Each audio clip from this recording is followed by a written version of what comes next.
It was almost midnight when the rain began to fall, sharp, cold streaks slicing through the dim glow of city streetlights. Nathan Cole gripped the steering wheel of his old sedan, the windshield wipers fighting a losing battle against the downpour. His 10-year-old son Oliver slept soundly in the back seat, a small backpack resting on his chest. They were heading home from Nathan's second job, cleaning offices at night to make ends meet. He was exhausted, but when he saw the flashing hazard lights near the corner of Brighton Avenue, he slowed down instinctively. There, standing unsteadily beside a sleek black Mercedes, was a woman in a soaked designer dress and high heels, her hair plastered to her face. She was trying to open her car door, but her keys kept slipping from her trembling hands. Nathan almost kept driving, until she stumbled into the street, right in front of an oncoming truck. His heart lurched. In one motion, he slammed on the brakes, threw open the door, and sprinted through the rain. He grabbed her by the arm, pulling her back just as the truck roared past, horn blaring. The woman gasped, clinging to his jacket, disoriented and mumbling something about her phone. When she looked up, Nathan froze for a moment. It was her, Vanessa Hart, his boss, the CEO of Hartwell Motors, the same woman who had scolded him that morning for arriving 2 minutes late to a meeting. The same woman whose perfectionism made everyone walk on eggshells around her. And here she was, drenched, trembling, smelling of whiskey, her eyes wide and frightened like a child's. If you believe in kindness, second chances, and humanity even when no one's watching, take a second to like, comment, share, and subscribe to Kindness Journal. Your support helps us spread true emotional stories that restore faith in people. Nathan didn't say a word as he led her back to his car. Vanessa muttered something about calling a driver, but her words slurred into nonsense. He helped her into the passenger seat and covered her with his worn-out jacket. Oliver stirred in the back seat, blinking sleepily. "Dad, who's that lady?" he asked softly. Nathan smiled faintly. "Someone who needs a little help tonight, buddy." When they reached her address, an elegant mansion on the edge of town, she could barely walk. Nathan carried her umbrella, guiding her carefully up the marble steps. Her eyes were glassy but grateful. You shouldn't have," she murmured, before collapsing onto the couch. He turned off the lights, made sure she was safe, and quietly left. He didn't expect her to remember. People like Vanessa lived in another world, where kindness was a press release, not a way of life. He knew that come morning, she'd return to her sharp tone and dismissive eyes, pretending the night never happened.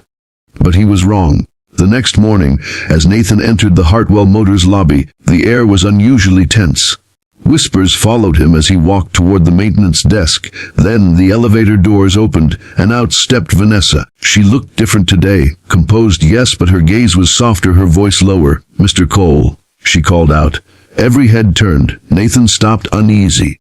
"Mum." She approached him slowly, the click of her heels echoing across the marble floor. "My office." Now, inside her glass-walled office, she closed the blinds and exhaled, her usual confidence cracking for a moment. "You helped me last night," she said quietly. "You didn't have to. You could have left me there, but you didn't." Nathan hesitated. Anyone would have done the same. She shook her head. "No, not anyone." Her eyes softened, truly seeing him for the first time.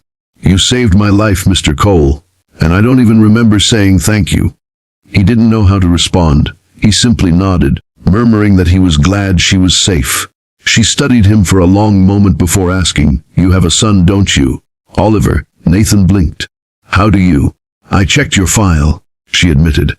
"You've been working double shifts, maintenance by day, janitorial by night. I never noticed before." For the first time, she smiled, a real one, fragile but sincere. "I'm sorry for how I've treated you. I was blind." The rest of the day felt surreal. Word spread through the company that the CEO herself had invited the maintenance worker into her office. Some said Nathan was getting fired, others whispered he'd saved her from something dangerous. By lunchtime, Vanessa had ordered a full-paid day off for Nathan, insisting he take Oliver somewhere nice. But Nathan couldn't shake the memory of her trembling in the rain. Something about that night told him her pain wasn't just alcohol. It was loneliness. The kind of loneliness that came when success built a wall around your heart. The next day, Vanessa appeared in the garage, the one Nathan managed on weekends. She wore jeans and a plain white blouse, her hair tied back. "Need a hand?" she asked, startling him. He wiped the grease from his hands, puzzled. "You're serious?" She nodded. "You helped me when I was falling apart. Let me help you keep things together." Over the next few weeks, something beautiful began to unfold. Vanessa started spending time at the garage, not as the CEO, but as Vanessa, the woman rediscovering her heart. She brought coffee, cleaned tools, and listened to Oliver's endless stories about cars and superheroes. The boy adored her, called her Miss V. Nathan tried to keep his distance, but he couldn't deny the warmth that her presence brought. One afternoon, Vanessa confessed the truth.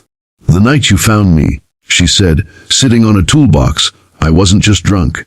I was trying to forget that I'd just lost my father. We fought before he passed, and I never said goodbye."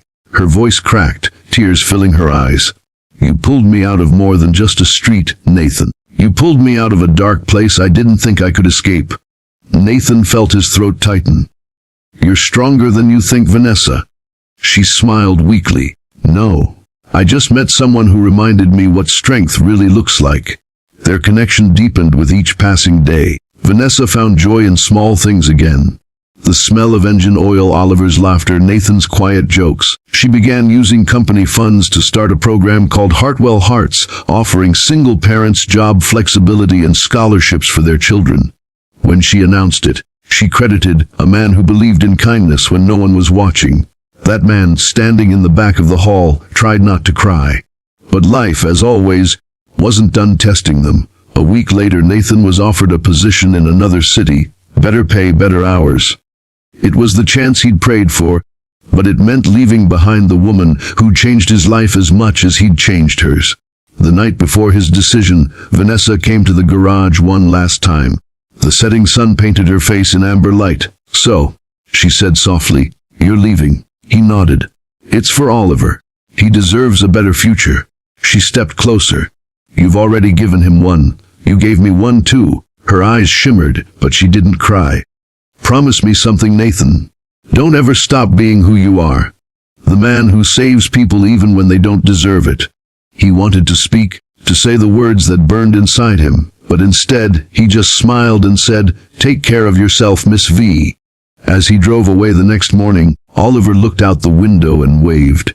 Vanessa stood outside the garage, holding the same umbrella Nathan had used that rainy night. She didn't move until his car disappeared from sight. Months later, a letter arrived at Nathan's new home. Inside was a photo, Vanessa and a group of employees standing beneath a new sign that read, "The Cole Initiative, because kindness saves more than just lives." Below it, in Vanessa's handwriting, "You didn't just save me that night. You changed who I am. Thank you for not pretending to forget." Nathan held the letter for a long time, then placed it beside Oliver's drawing on the fridge. A picture of their old garage, the words, "Second chances start here," written in a child's scrawl. He smiled, tears glistening in his tired eyes. Sometimes fate doesn't need grand gestures, just a quiet act of kindness on a rainy night that changes everything. If this story touched your heart, please like, share, and subscribe to Kindness Journal. Every click helps us share more true stories of hope and redemption with the world.